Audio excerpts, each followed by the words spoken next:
I secretly took out my mom's car and I crashed into a car in front of me, which turned out to be a Maserati.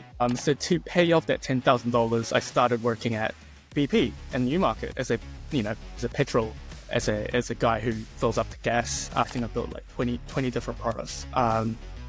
But making them into products, launching, and sort of seeing if that gains traction. We're trying to become the biggest online startup schools in the world for first-time founders because they struggle executing. 50% of our applications are non-technical founders. Definitely, these AI tools gets developed, we don't want founders to be cringe. We want them to be fucking transparent. Just fail a lot. As long as you fail a lot, you'll gain something. So that's why I always say to people, try to fail as much as possible in your 20s. This is Mark Pawlikowski, and welcome to the TechMates podcast, where my partner Henrik and I explore how Kiwi and Aussie founders are reshaping the future and what sets them apart. Henrik and I have been part of successful companies in Silicon Valley and Europe, and now bring that expertise to partner with entrepreneurs in Australasia. By sharing the personal stories of successful Kiwi and Aussie founders and how they got here, we hope to inspire you to dream big. This is TechMates, bringing an outsider's perspective to the stories of those daring to disrupt down under. Let's dive in. Sam, welcome to TechMates. Thank you so much for joining us. Thanks for having me here today. We want to jump into your journey. Serial entrepreneur, even though you're quite young, and we want to know what motivated you, your background and everything. So I think we should start by where you grew up. So you grew up in Auckland. Your parents are Korean, is that correct? Yeah. So I was born in Korea and moved to New Zealand at a very young age. After my parents just decided to travel to New Zealand for a holiday, and they instantly fell in love with New Zealand. So from that day onwards, they just called their parents back in Korea, send our luggage to New Zealand. So that's how we sort of settled in New Zealand. So I grew up in Auckland and, graduated all my schools, my masters and everything. So your parents were like, we love this so much, we're just never going to go back? Yeah, because, it's very opposite, living in Korea versus living in New Zealand. Definitely raising your child is much more better than living in New Zealand. I think that's what made them decide to live in New Zealand. Did your parents get a job there, or what were they doing? So I think as soon as they arrived in New Zealand, they opened up a Korean restaurant in Auckland. And that's probably the reason why they made Kimchi Mart. They've been running these Korean restaurants for such a long time. They've been running these Korean restaurants, this traditional Korean restaurant plus Korean barbecue restaurants around Auckland. We ended up moving to Wellington and them doing some restaurants there like karaoke, billiard, pool tables. And then we decided to move back to Auckland. So we lived quite entrepreneurial as well. Very entrepreneurial, very in terms of F&B businesses, I think they've done literally everything from Korean fried chicken to Korean barbecue and stuff. Yeah, that was pretty cool. And did you as a kid hang out in the different restaurants and around them and kind of experience their hustle and their entrepreneurship? No, I think as a kid, they were super busy, both of them. So they didn't really have a time to catch up with my parents at a very young age because they were super busy going back and forth from New Zealand across New Zealand, Auckland and Wellington. But I could really see them, what their thought processes were when it came to decision making. All these small details in running a business. Sam, and just what did you kind of take away from that? What were your takeaways kind of seeing your parents as immigrants, in a country very different from where they came from, struggling to build, a life and work and to create opportunity for themselves? What were your learnings? What were the big takeaways that you kind of had when you were a kid? Looking at them just doing these different kind of businesses when I was very young, the things that I sort of learned was being very aggressive when it comes to decision making, not being afraid. I think I was very young to understand all the deeper parts, conducting agreements or those kind of legal stuff. But at a young age, I could really see them just going for it, taking opportunities, taking risks at a very young age. I think that's one of the biggest takeaways that I've experienced. Being aggressive with risk-taking. Very aggressive in risk-taking. Obviously, there was a time where, we got scammed in Wellington, right, by this Kiwi buyer who didn't end up paying. You told me about that. Yeah. Do you want to share that story? Yeah. So I should be very careful because they're still in business in Wellington. So my parents created this nightclub in Wellington, first ever Asian nightclub in New Zealand back in and it was going really well. And then this Kiwi buyer approached my parents.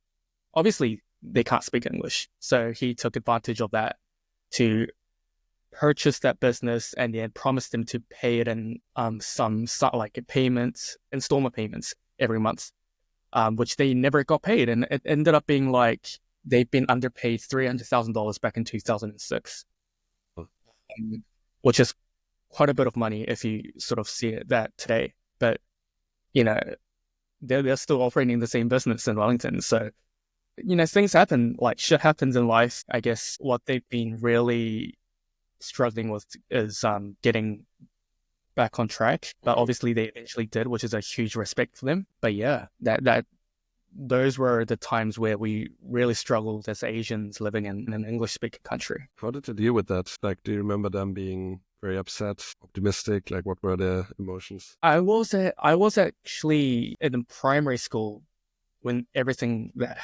when everything happened. So I just remember like us moving a lot of different places, moving house, you know, and that's probably the reason why we moved back to Auckland, because we got sick of New Zealand. We got sick of Wellington, sorry.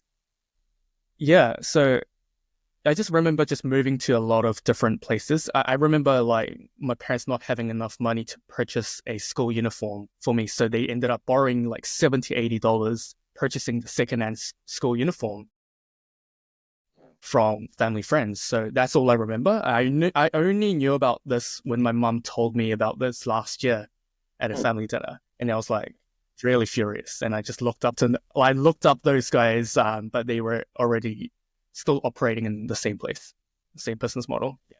And then you decided to study architecture.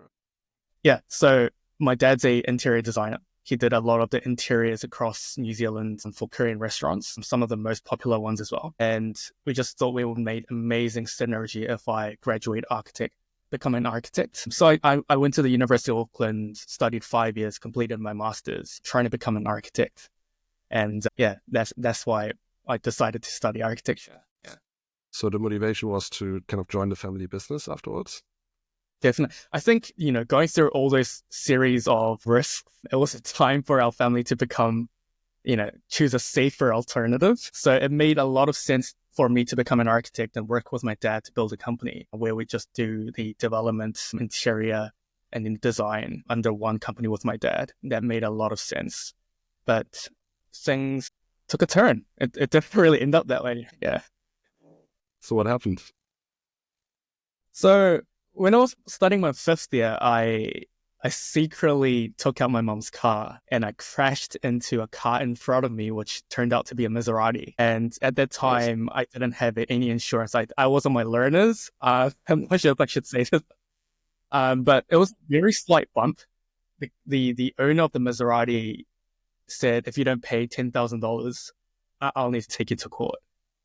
And at a very young age, I was like, holy shit, my life is ruined. So to pay off that $10,000, I started working at BP in Newmarket as a guy who fills up the gas. And then I sort of realized, well, I won't be able to pay off the 10K by just working at BP. So I went out there to create an app called Gifticon, which is a digital gifting service around the world. And luckily, an angel investor invested $1 million into Gifticon. So I think that was the first ever sort of entrepreneurial journey that I've encountered. Yeah. So you said, wow. So you went from crashing into a Maserati, and that's what was you to start your first company. That's very unique. That's pretty. Yeah. Whoa. How did you crash into a like what? Like were you just staring at it? You're like, it looks so good, and you just like didn't hit the brakes or what? I was making a U-turn in the Broadway, the Broadway street in Newmarket. I was making a U-turn and the guy just suddenly just braked in front of me and I didn't really have enough time to actually stop at the right time. But trust me, it was a very slight scratch. And then the Chinese owner's like, mate, you need to pay $10,000 so I'm going to take you to court. And at a very young age, I was like, holy shit, I don't want to go to court, you know? Did you end up, what happened with that? Did you end up like paying that or what happened? Yeah, I ended up paying that. For your BP work or? So actually, I started an e-commerce business while working at a BP, drop shipping. So basically getting an item from AliExpress and then making my own Shopify website and just marketing that product to sell. And we ended up paying off that $10,000 within 2 to 3 weeks. This Wow. item blew. We got influencer marketing. So this was back in 2018, 17-ish, when drop shipping was still quite new. Not a lot of people were doing drop shipping. But one of the downside is it's very competitive, right? Everyone does drop shipping. So when our item starts to sell well, the next day you log onto Instagram, every single competitor sort of is selling your product. So while starting masters, that's obviously very difficult to sort of maintain that competitive lead. So, but what matters is paying off that 10K within 2 to 3 weeks. That's cool, man. So why did you do architecture? Oh, because your dad's an interior designer, you said. Yeah. So, okay, so yeah, let's keep going. So you did this, you were in school, you ended up starting this company, this, what was it? Gifticon. So basically, Gifticon was trying to solve the problem of overseas gifting. And as a Korean living in New Zealand, it was very difficult to receive and send gifts to people or friends and family in Korea, because otherwise you would just need to go to the shopping mall, get a gift, wrap it in a box, send it to the courier. So the whole process were taking a lot of time. So we wanted to digitalize that process. So we listed up a lot of these gifts from our partners on the app, and you can literally send gifts to your friends and family in Korea. We started off in Korea. We later expanded to New Zealand and Australia. So as long as your friend or family is located within those 3 countries, anyone in the world can send gifts to your friends and family. So And that was quite a... Is that a problem you personally had? Is that how you started it? Like, how'd you get the idea? Probably what I personally had. It was actually a problem that my family was experiencing, not only myself, but my mom and my dad. So I was like, oh, well, let's do this. And yeah, so that's how we started. How old were you when you started the company? This was when I was 21-ish. How did you get the angel investor involved? So I probably shouldn't name who the angel investor is, but when I was just browsing through Facebook at 1 a.m. I still remember this. I was browsing through Facebook at 1 a.m. And then New Zealand Herald posted this article about that angel investing into the startup company in New Zealand. And I was like, and that startup company was a Korean. It's a good friend of mine. And I said, wow, and that really motivated me to get invested by a Kiwi angel investor as well. So I literally spent 3 hours trying to find the angel investor's contact everywhere on the internet, from companies that he's invested, guessing what his email would be. And he just literally send out all random emails that didn't work, but eventually one returned back. So you guessed his email? Yeah. Wow. And that's the technique that I still use today. If I want to get in contact with someone, I just guess at least 5 or 6 different emails on what their email could be. And then that's how I sort of managed. And last month we managed to get a reach with Peter Thiel. It was pretty cool. So Really? literally his email, we could see him reading our email, but obviously didn't really get a response back, but still a very useful technique. Yeah. That's cool. And then you just cold emailed the angel. You're like, hey, this is the So business. did he ask you how you got the email? No, he didn't. So he just replied to you. He was just like, oh, that's cool. I guess he's very generous to university students. He gives a lot of opportunity to uni students or young entrepreneurs. So we pitched him our idea. He's like, no, he doesn't want to invest. And literally, I had a coffee chat with him for 3 to 4 months straight, every single week until he got sick of me. And then later he's like, okay, I'll write you the first check. That's how it literally happened. So we got our first investment back in March. So for other kind of students or young people who are right now kind of maybe they have an idea, maybe they're thinking about having an idea or a startup, what advice would you give them based on some of these experiences, these early experiences that you had?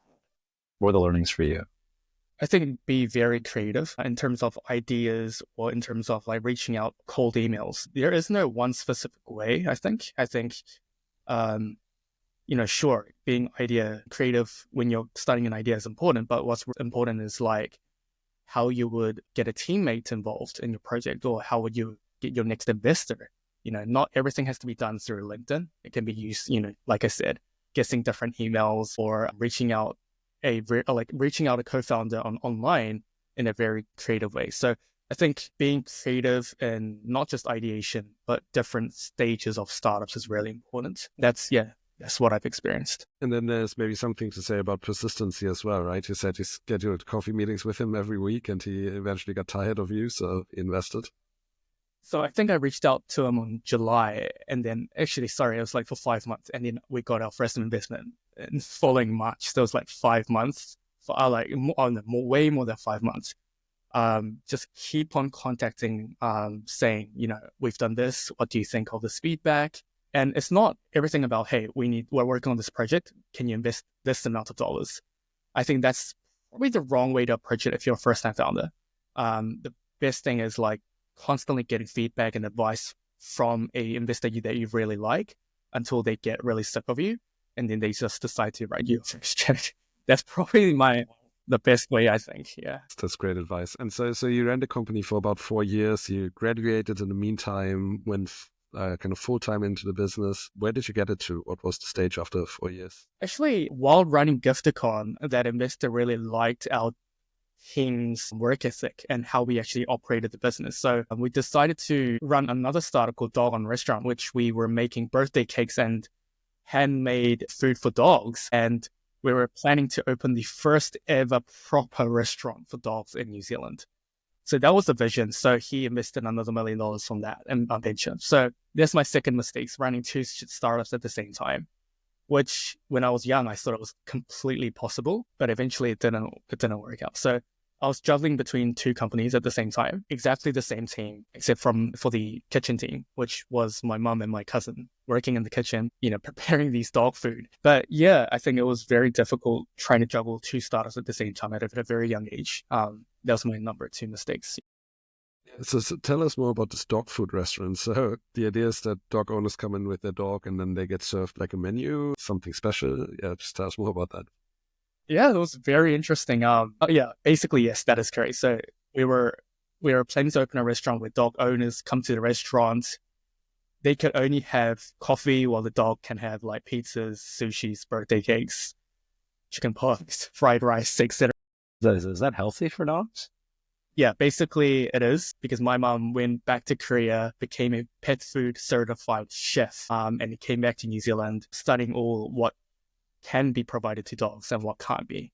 So everything was safe, everything was good. We started off as an online order, and we got a lot of traction, being featured in the breakfast show with like John Campbell and stuff.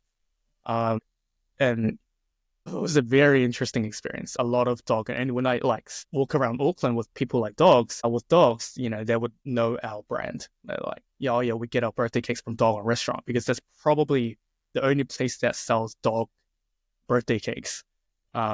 What goes into a dog birthday cake? Like shredded chicken breasts as like a base, pumpkin powder, carob powder, just those kind of. Is it human? No. Can a person eat it? Yeah, they can, but it'll be very bland. It wouldn't really taste nice. I personally tried some. I wouldn't recommend it, but for dogs, it's not sweet. It's not sweet at all. It's not sweet at all. There shouldn't be any seasonings involved or any sort of artificial flavoring. So your mom became a pet food chef. Is that a thing in Korea? Never heard of that. It is a big thing in Korea, because the pet food industry in Asia in general is a lot more larger. Oh. There's a lot more pet food startups here in Korea as well. And obviously you need to be extra careful when it comes to what you feed your dogs. So there's a whole school for becoming pet food chef in Korea, which is pretty crazy. Wow. Is that because of the demographic crisis in Korea? People have more dogs than children? Is that sort of? Yeah.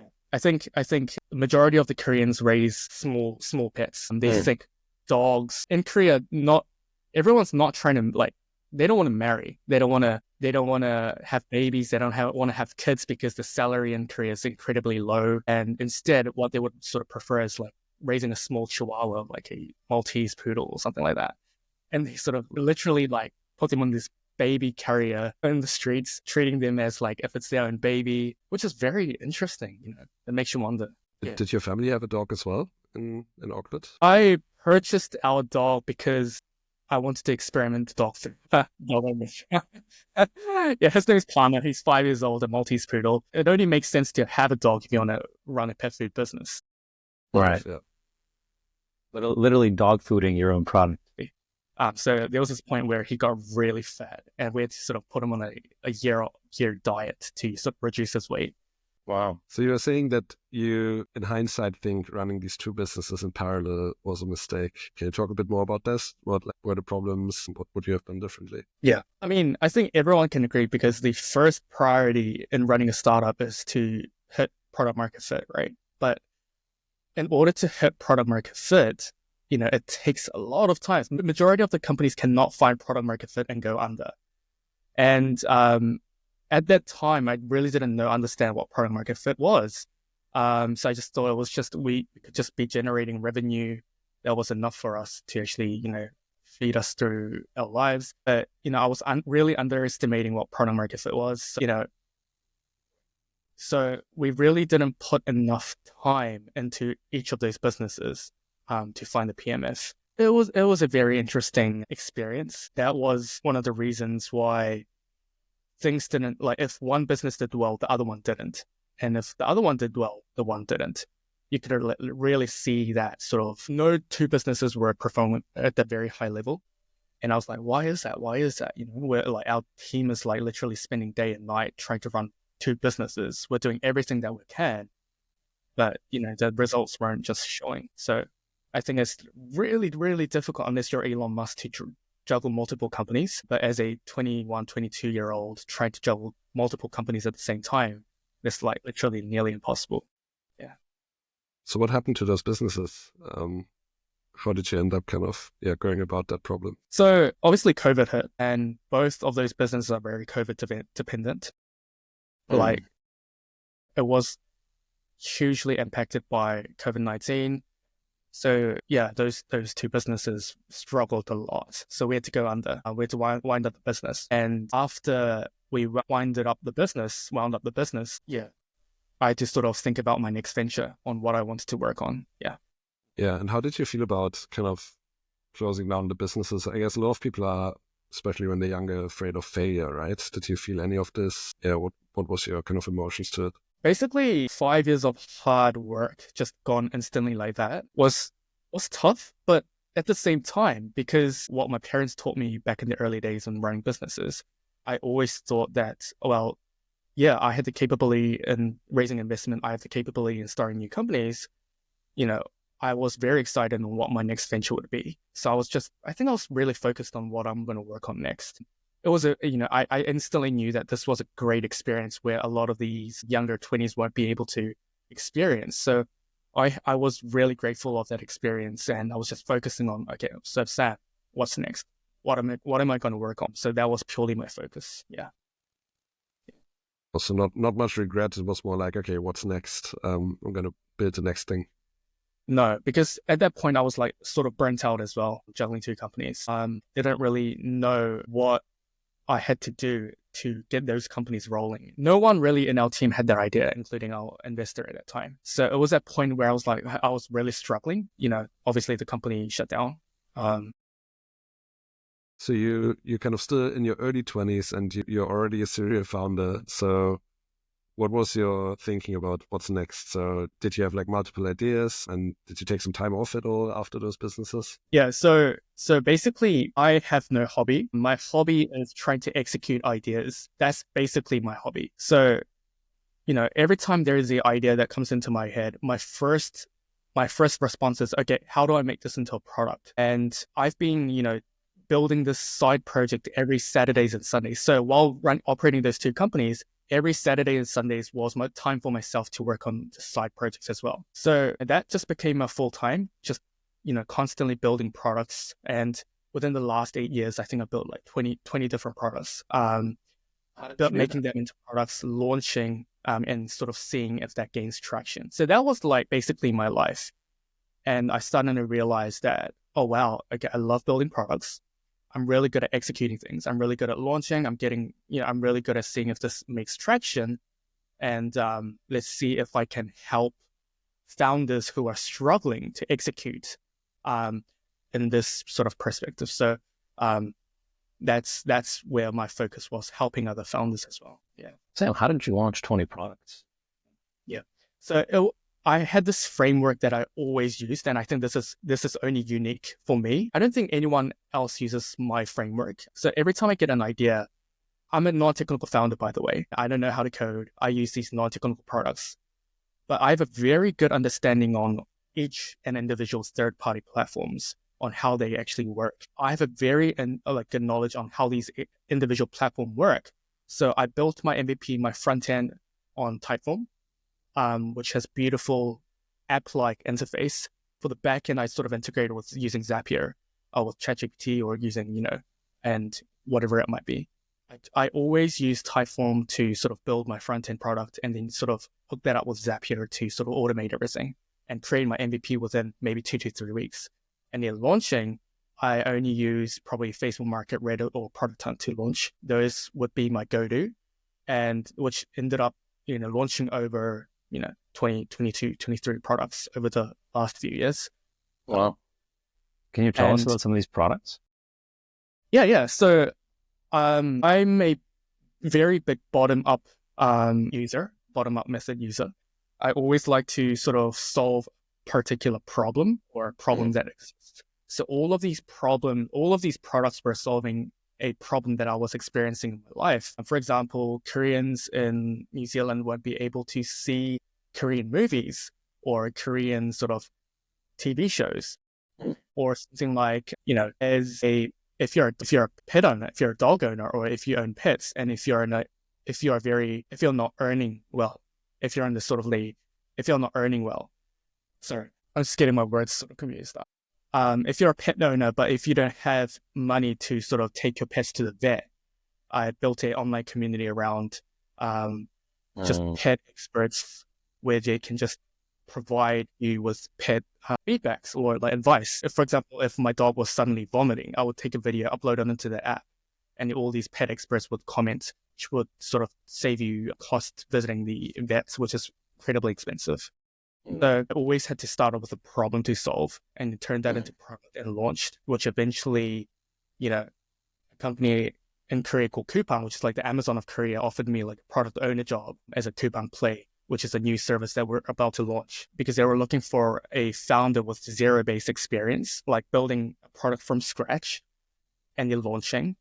And I was really good at that. Yeah. Wow. With one of those 20 plus products that you launched, was there a product where you got particularly excited about, where you thought about, okay, I'm going to build this into a business? Not much, because how I sort of think of building a business is you really shouldn't, building a company shouldn't really be your first priority when building a company. I think it should always just start off with a very small product, which eventually a lot of users use, to the point where you instantly say, okay, I need to turn this into a company. And for me, all of those 20 products didn't really reach to that point where I thought it was enough for me turning this into a company. So it was just a very fun series of projects that really helped me to understand on how to execute and build product and launch, which ended up becoming Zerobase, basically. Yeah, so tell us more about Zerobase. I guess for people who don't know, maybe you can give us a quick introduction, what it is, and then would love to hear how you came up with it. Yeah, so basically Zerobase is an online startup school for first-time founders. We're trying to become the biggest online startup schools in the world for first-time founders, because they struggle executing. So after the 2 of my companies shut down, I went to a Facebook group called Startup PH, and I posted up this post saying, hey, I'm feeling burnt out. I have time. Does anyone need help with their startups? I can, help them to execute. I can help them to develop their MVP, provide feedback on their pitch deck. And you still kind of wanted to be involved, but you just didn't want to do your own thing? Is that kind of... Yeah. I wanted to sort of see what other founders were working on, because I was only working on my 2 ideas for the last 6 years. And then 20 people decided to sort of get help. I decided to help 20 people on Google Meets, starting at 9 a.m. and then ending the session at like 10 p.m. So, which was quite a long process, but I really enjoyed like talking with people, helping them out, sort of studying what they wanted to work on.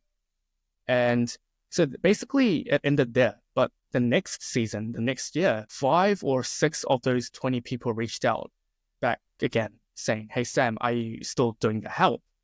And at that time, I was in San Francisco attending a program called BuildSpace, which, you know, Mark. I was attending BuildSpace, which is a startup program.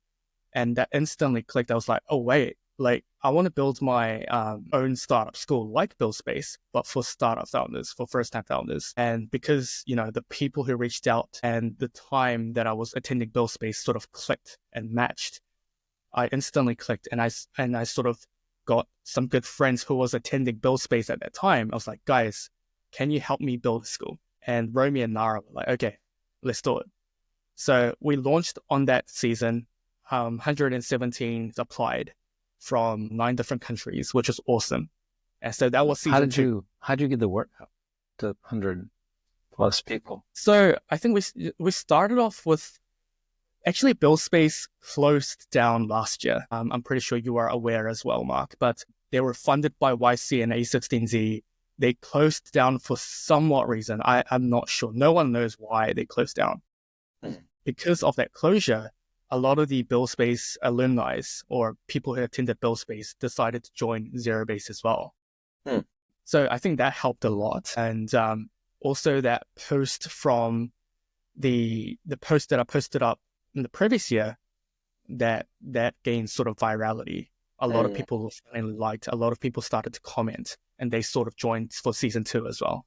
So there was basically kind of like a vacuum after BuildSpace closed down. What do you think, like, what was BuildSpace offering, and what did people like kind of see in Zerobase? Like, what is that thing that I guess folks are looking for in BuildSpace and Zerobase? What's the product? What kind of need are you guys meeting?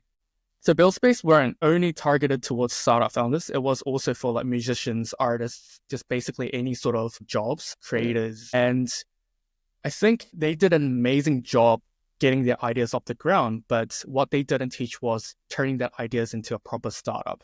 Getting ideas off the ground and turning that into a proper startup is 2 different things. So I thought, okay, sure. They're like probably the best when it comes to executing, teaching on how to execute, but they're probably not the best when it comes to teaching these people on how to actually turn that into startups. So we that's why in our week 5 and week 6, we added like a create a pitch deck and sort of create a demo day where we invite VCs, and we select a few people to pitch their ideas in front of VCs. So our one has a lot more of this startup aspect than BuildSpace. And what is it? I guess people all over the world what are they looking for in your program, in your service, they're missing in other places? What is like the biggest kind of, what do you say, the biggest value? So when we collect our application, we ask them what are they looking for in Zerobase.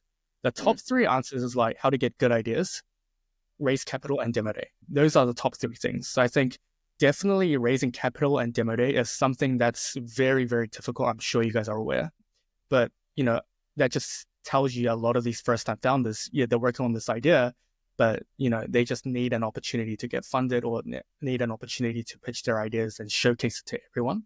That's what we are providing. Coming up with the good ideas, because they are first-time founders, often they start their ideas based on their interests, which I really hate. I think it should be like solving a problem. That's why in Zerobase, we teach the bottom-up method to actually start with a problem and sort of validating, okay, how do you actually know that this problem exists, right? What have you conducted? What were the questions that you're asking to your users to validate this problem exists? So we have very, very, we call it that early pre-stage, the birth of the idea, but we want to make sure that every founder starts it the right way. Yeah. So how does it work day to day? Do you do like one-on-one mentoring? Is it in group sessions? Can you talk us a little bit through the program? Yeah. So it's a 6 weeks program. We run lectures live on YouTube every Sunday for 6 weeks. Every week we're covering different topics. So the first week we're like, okay, how do you come up with a good idea, right? The second week is like, how do you build an MVP using no-code products? I mean, for technical products, sure, they can just go away and just build their MVP. But for non-technical products, they often struggle. So how do you use this existing third-party platforms to build a very quick MVP? Week 3 is all about, how to launch, because first-time founders has this misconception of launching as being like the Falcon 9 launch or, the next iPhone release.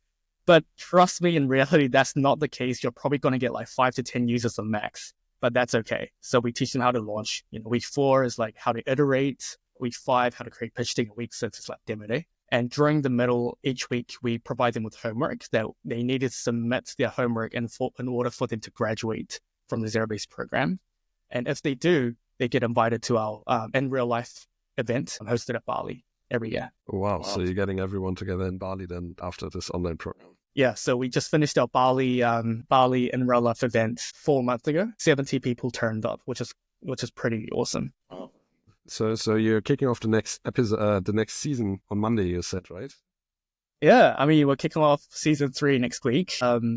Around 600 people has applied, and I told you about this. I told Hendrik about this. Is every person has a chance to invite the best or the co-founders into the program. So they have a thing called Buddy Pass. Everyone has this one invitation that they can invite into the program. So if you're lucky, we might able to hit maybe 1K in this season, which is really exciting because, you get this a lot of interesting projects. You don't discriminate, right? You don't have any kind of selection. Anyone can join, right? Is that how it works? Anyone can join, yes. And is that, because that's different, I think, from all the other, I don't know how Build Space worked, but I don't think that was the case with them, right? No, so I think for Build Space, no one knows what their selection process was because they don't really announce it. But definitely our one is different from other accelerators like Antler or YC because they have a very low acceptance rate because they're searching for the top 1% companies, right? Whereas we're like a founder believer sort of structure. We believe in the founders. We believe in their technical capabilities. It's just, waiting for them to work on the right idea. So I love founders. Every time when I meet a founder, I don't really care about what idea they're doing. I sort of care about what level, what technical capabilities do they have? What can they execute this? Like, what have they done previously to execute these kind of things? So that's sort of what Zerobase is all about. Yeah. And that sounds really pretty amazing, right? How do you, as an organization, I guess, how do you make money? Or how do you eventually take advantage of this really deep and wide network that you build? Yeah. Since this very early stage for Zerobase, currently the program is free until early next year for season 5, because we're running another season end of this year as well. For season 5 next year, we're starting to charge an application fee. Since we're getting applications for this season, 12 countries, we have application fees different from every region. So starting from season 5, we are starting to charge application fees to students. And what's your vision with it? Where do you go to take it?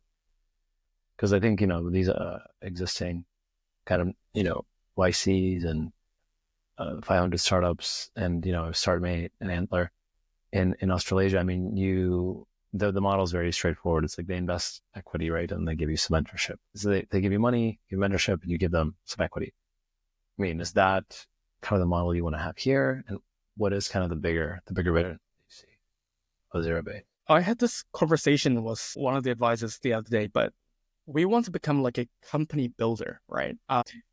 We don't incubate companies. We want to become a company builder. And what that means is we want to find the most talented founders around the world before anyone else does. And I think, sure, Antler, StartMate, they're doing an amazing job, but I think there is a gap in the market before that. I think an idea always starts from a founder, like I said, the technical capabilities. And so we want to be a place where founders who has technical capabilities, they can test a lot of ideas, fail as much as they want. Because I failed a lot of times. Experiment what works, what doesn't, share it across the Zerobase community. And obviously, because currently 90% of startups fail during the 2nd and 5th year, obviously we want to reduce that, right?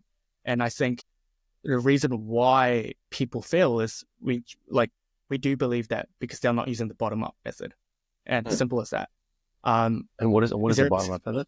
So bottom-up method is like starting from very small, starting with a valid problem. And once you find a valid problem, like I said, you need to sort of ask yourself, okay, how do I actually know that this problem works? Because you see a lot of founders saying, hey, we're solving this problem. We think there is a problem because I've been personally experiencing, but that's not really good enough, right? Like, what have you done? What user surveys have you conducted to sort of validate your problem? So after they have validated problem, can they make an MVP within one month? I think that's the point. Mm-hmm. Even if it's not completed, even if your MVP is shit, can they actually launch it? Do they have the balls to launch their MVP?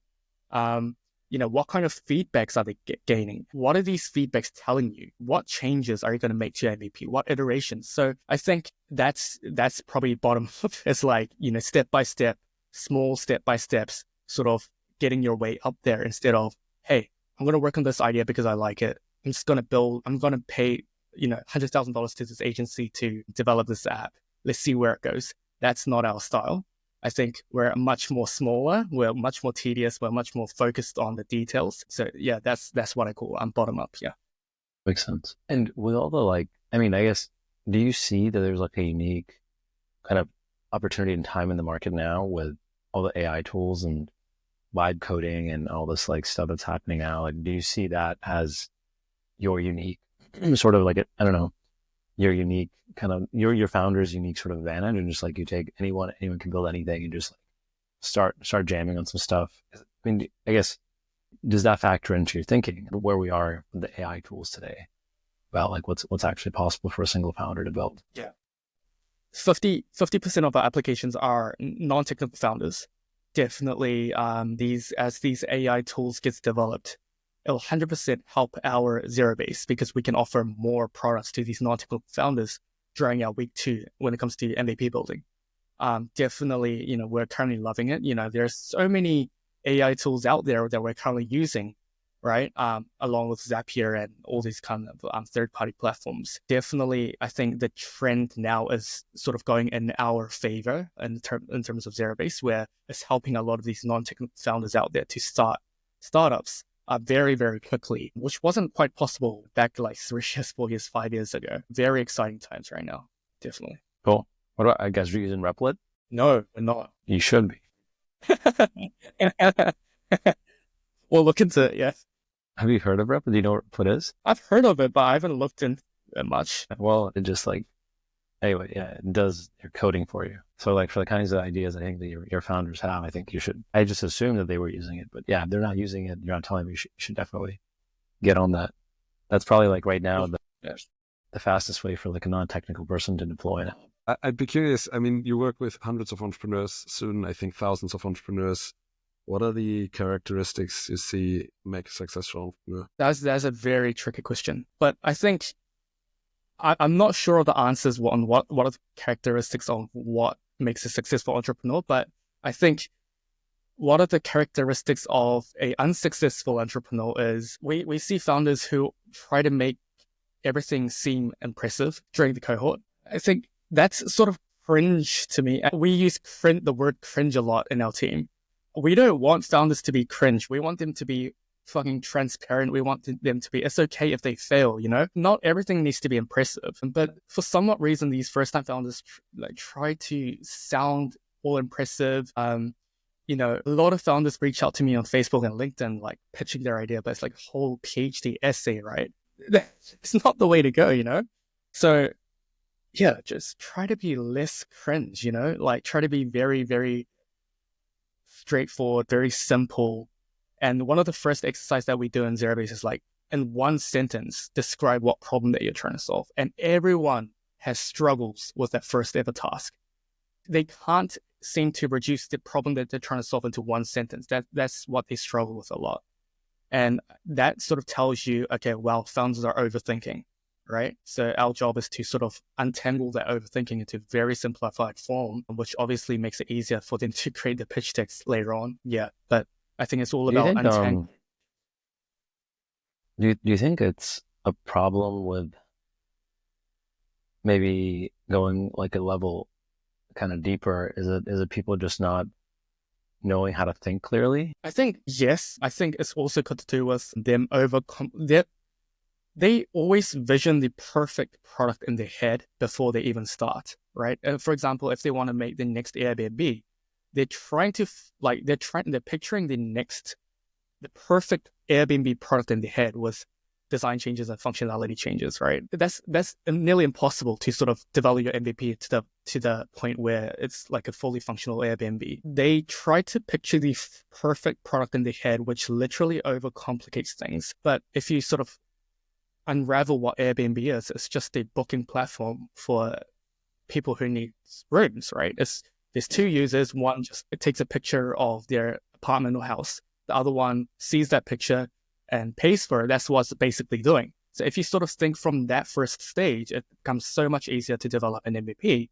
But whereas people think like, okay, you need to be able to leave comments, you need to be able to leave reviews, you send message to these users, that's where it gets a lot complicated. So for the first week, we try to say, hey, okay, what is Uber? Sure, Uber's amazing, but what it's just only doing is just booking rides with drivers. That's all it needs to do for your MVP. What is Spotify? It just needs to play music. And what's Airbnb? It just needs to book accommodations. So that's the thing that we sort of teach in Zerobase. Try to make everything simple. So keep things simple, be maybe a little bit scrappy, and then be less cringe is the summary of this.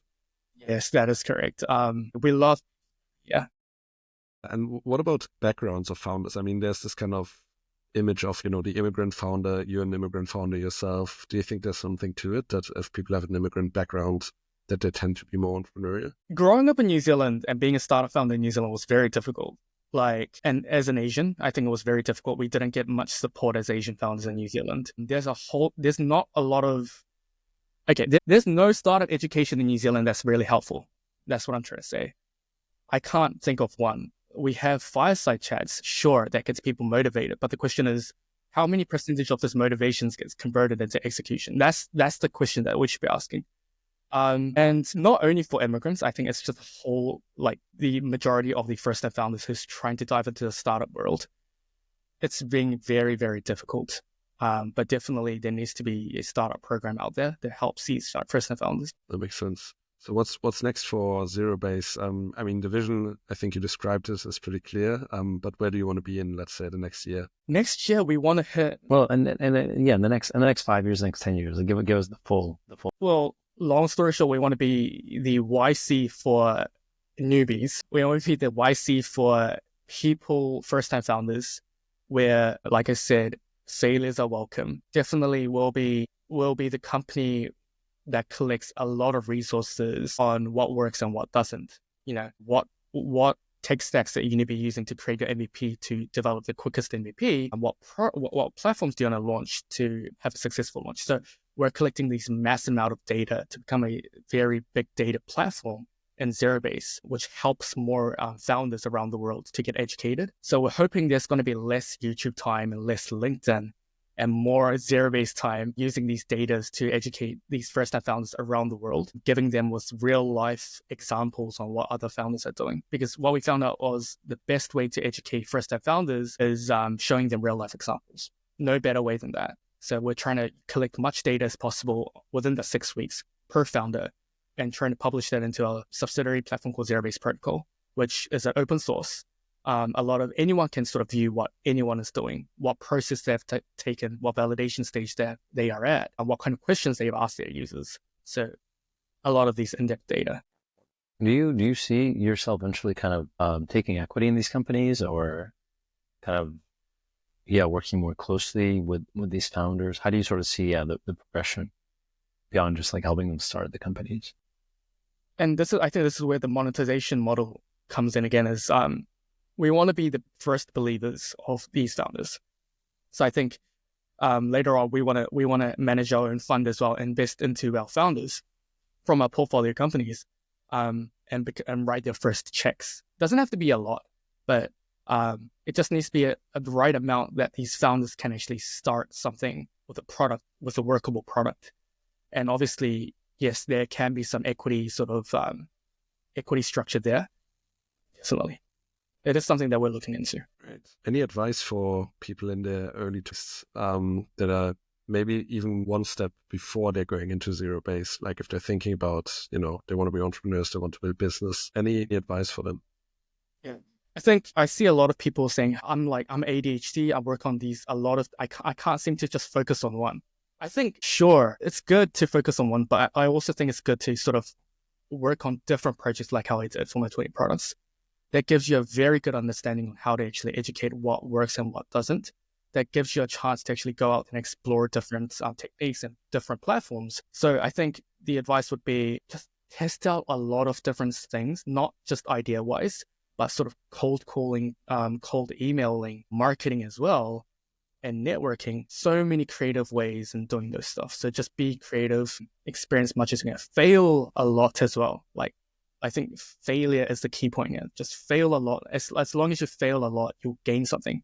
So that's why I always say to people, try to fail as much as possible in your 20s. And then, within those failures, you will come to this point where an idea clicks in you and just works out well. Mark, any final questions? What's it like building out of New Zealand? I mean, you could be building out of anywhere. And I know you spent some time in Korea, but yeah, what is that like? I think building in New Zealand is basically, like I said, there's not much of a proper startup education in New Zealand. So I think our team is very confident to lead the education space in New Zealand.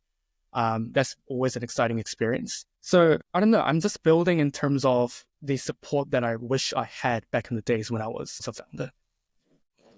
Well, thank you so much, Sam. This has been great. Yeah, really great to have you on. And yeah, we're excited about where things go with Zerobase. Thank you for your time. I enjoyed my time today. Thank you, guys. Thank you for tuning in to TechMates. If you enjoyed this episode, be sure to subscribe, leave a review, and share it with friends. We'll be back soon with more stories of Kiwi and Aussie founders reshaping the future and disrupting down under. Until next time, keep dreaming big and daring to disrupt.